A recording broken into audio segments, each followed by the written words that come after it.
Good morning.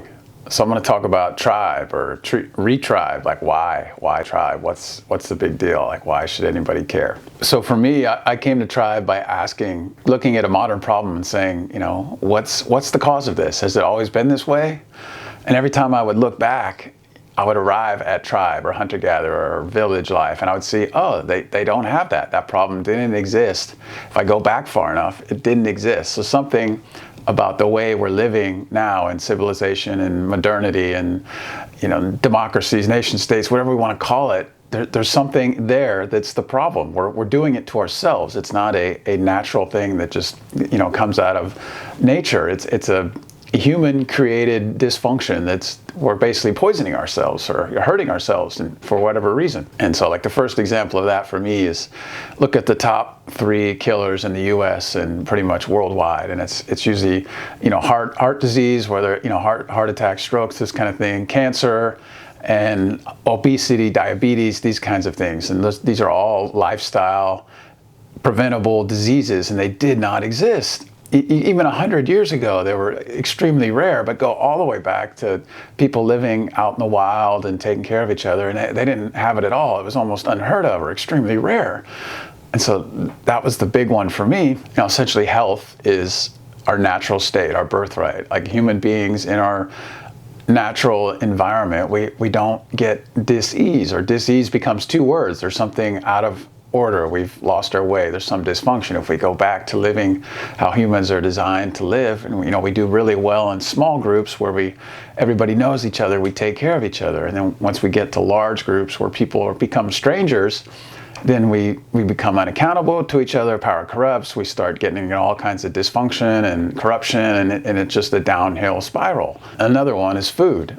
In the modern world, anywhere near a big city, often food is completely foreign to us in that there's no crops, there's no farms, ranches in a city or anywhere near a city. Food doesn't grow wild. All the plants that may be growing in the city sidewalks or the parks or whatever, it's extremely rare to see a food forest, or to go out into here in San Francisco, even going to the bay, like seeing a lot of fish and this kind of thing. It's rare. It's not a huge abundance. Like the old stories talked about, fish and sea creatures so plentiful that you could walk across their backs to get across the bay. These, who knows how accurate these are, but just that idea of being able to get food and seeing food everywhere. It's abundant. It's everywhere. We don't have to work for it. We don't have to ship it in from anywhere.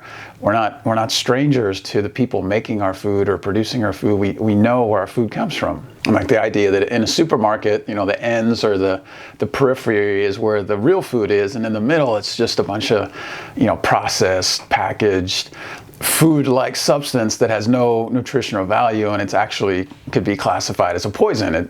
Eat enough of it and you will get sick, obesity, diabetes, you'll have a heart attack, like all these health problems by eating this so-called food. Whereas back in the tribal days when the hunter-gatherer kind of thing, where we can get our food locally from the ecology, we're tied to the land, we can just go out and get food. We don't need a refrigerator. We don't need all these modern things, so-called conveniences. The food is the convenience. It's there in abundance. And when we eat that way, we're healthy. And it was just a given. We didn't have to have all this controversy about what to eat, what's the right diet. Should I be a meatitarian, a vegan, in between, omnivore? Like, do I eat this kind or that? Or like, what's the right, like all this anxiety around food goes away because it becomes just what's outside, what's in the area. If it grows locally, if it's wild locally, then we go out and eat it and we find out. And over the course of thousands of years, people ate the same thing and they could see the results. And as long as they're healthy, they stuck with it. And so like there's not this constant from one generation or from one fad to the next of just wondering what to eat or never knowing and having all these people marketing,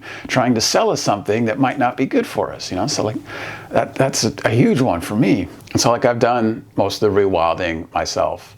And I found that anytime I had a problem, for example, when I had knee problems, ankle problems, feet problems, back problems, I eventually came to the idea that it might be the shoes. And I had progressively gone from more flat shoes to like basketball shoes to eventually to hiking boots with the heel, arch support, and I started putting in orthotics, and I kept going further down this road of more and more, support that wasn't really supporting me, and I kept getting more and more pain, and my body felt more and more weak. I couldn't go on a hike. I just felt like I was crippling myself, and eventually, so I tried ditching the shoes, and I couldn't do it. My feet were so atrophied that it took me literally years of little bit every day or every week just to walk a little bit barefoot or get some minimalist shoes and walk a little bit further, just a little bit every day. And then over the course of months and years, I eventually strengthened my feet and was able to do it. But that's just a small example of how the modern way was actually causing me pain and injury. And then when I went back to the old way, it was an actual solution and actual healing. And I save a bunch of money. I don't need to spend hundreds or thousands of dollars on shoes that are actually crippling me and bad for me. And they're usually made out of toxic garbage, plastic and some sweatshops. So it's such a win-win. It's a snowball effect. I went from buying all this junk that was bad for the environment, bad for the people making it, bad for me, the consumer. And then when I'm done wearing the shoes, it goes into the landfill, and so it's bad for the environment, to not wearing shoes at all.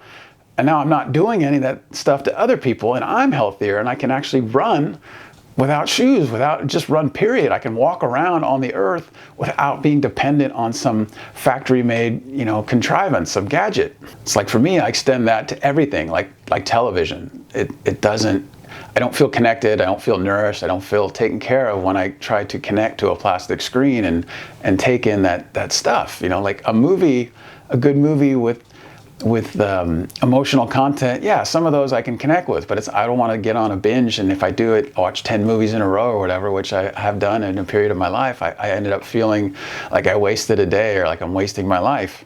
So I found that actually connecting to human beings, like my favorite getting together activity is on a beach, having a fire at night and connecting face to face and talking. To me, that is awesome and feels great. Way better than TV or a phone or what other distraction or modern gadget that I think I need. Going back to the real basic, just light a fire and hang out with people and listen to the sounds of the ocean and watch the stars or whatever nature is around me. That's so trying to do that in the modern world, especially like where I live in California, near a city, often it's illegal to have a fire. There are other times when it's like spare the air day and you're not supposed to have any smog. You'll get ratted out to the authorities and get a ticket and all this and that. And so it's just hard to do it. So part of me wanting to Retribe is sharing this with others and saying, hey, let's get together and do this. In other words, me having a fire by myself or just with my son or maybe one other person I can get to sit by the fire, it's not the same as having a full group of people. And often the fire is on concrete or it's on pavement or it's on some human-made artificial surface that doesn't have the same feel of just a pit or a beach with some logs, driftwood, and away we go in a big roaring fire. It's not the same. But I need people to do it. If we get together, we've actually had a thing where I started to get some momentum around fires, and I had 3 or 4 people near my house when I lived by the water, and the neighbors actually called the cops. They're like, oh, some kids are having a fire, and the police show up. And I'm like, that's how crazy we've gotten, how far away we've gotten to where we used to watch a fire, sit by the fire every night for hundreds of thousands of years. And now if we do it, the police show up and we risk getting fined or arrested. It's crazy. So that's where I'm trying to get, momentum to shift that, to get more into let's have a fire instead of staring at artificial light all night and just, taking in what's often programming. We actually go outside and connect with each other in nature. The health and all that's cool, that's important. Food, not having gadgets, more natural, alive connectedness. But the big one is housing and the architecture of towns, cities, streets, and how it's, like that old saying, all roads lead to Rome, the idea of being able to send out soldiers and bring back tribute and needing, it was designed with that kind of a empire building scam kind of slave mentality. And how if we look at our modern cities and how that it's not designed for what do people need. It's, cars, transportation. How do we get the sewer lines, and how do we get the cars in and out, and where do people park, and having fences, and the idea of separation, and then down to the nuclear family, which is a bizarre saying, and the word isolation, separation, division. So we end up with a tribe of 2 adults and 2.2 kids, or whatever the statistic is. And then that makes it infinitely hard to retribe, because we've all been broken down into the smallest unit possible to still survive. And people that live 20 feet away from us in that next house might have a completely different value system. They might have a completely different religion. They might have a different ethnic background, different food practices. And so trying to bring all that together becomes harder, and to me, it explains a lot about, our at each other's throats in this climate of discord and hating and canceling and all that. We haven't had a practice of shared anything. And so when we do try to come together, there's so much stuff we have to overcome. That, and I didn't grow up with skills around communication or how to relate, or mindfulness, or any emotional intelligence, being able to separate my feelings from my emotions and be able to catch myself being triggered and all. I didn't grow up with any of that. And so when I got together with other people or anybody who was different, it was a huge challenge, and it still is. And that's the big thing today of trying to come back together. So we need to slowly but surely, one by one, relearn these skills so that we can come together and start healing each other and not be so sick, and not sick as a culture, and diseased as a culture, and and pandemic as a way of life, and seeing the other as a threat. That needs to come to an end, because it doesn't go anywhere.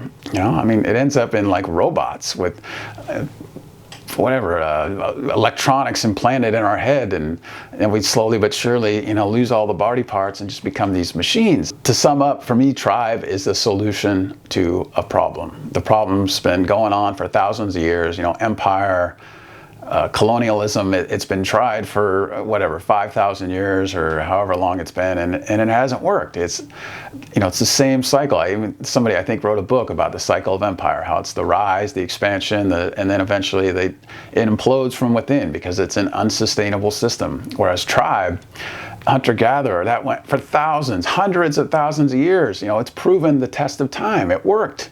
And all the modern stuff that we struggle with, they didn't have any of those problems. And they took care of each other, and they felt better. That's the big thing, feeling better. So this is my first and attempt to explain tribe, and why retribe or tribing is appealing to me. It's essentially looking at what system or what way are humans designed to thrive? Where do we do well? And it goes back to, there's these 2 numbers. One's Dunbar's, and the other one, I don't remember what it's called, but essentially they say that human beings have the capacity to hold close or have intimate relationships with 30 to 40 people.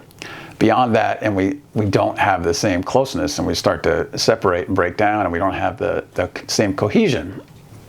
And then beyond that, there's another number, around 150, where beyond that size, our brain doesn't have the ability to remember names and faces and have any relationship, any kind of relationship at all, or friendship with people beyond that number. And so that's why historically, when we got to say 150, 200 people, we would split off and have another group. And that's where that number comes from, the idea that that's the ideal number where we thrive and do well. So my hope, my appeal is we start getting curious and asking, is the modern way working for us? Is the tribe way, the hunter-gatherer way, is that a superior way? And how can we start reclaiming some of that old stuff and start letting go of the ways that aren't working for us, to see the dysfunction and make a choice to return to function. And so that's my hope, that we can start coming together and start healing and start loving each other and taking care of each other and connecting with each other and being with each other and the earth and nature, and one big happy tribe of little tribes. So thanks for watching, and I hope this helps. If so, please give it a like, share it around. Head over to my website if you want to see more about what else I'm doing, and if you want to support us, either donate or start a membership. That all helps, and appreciate, and thanks so much.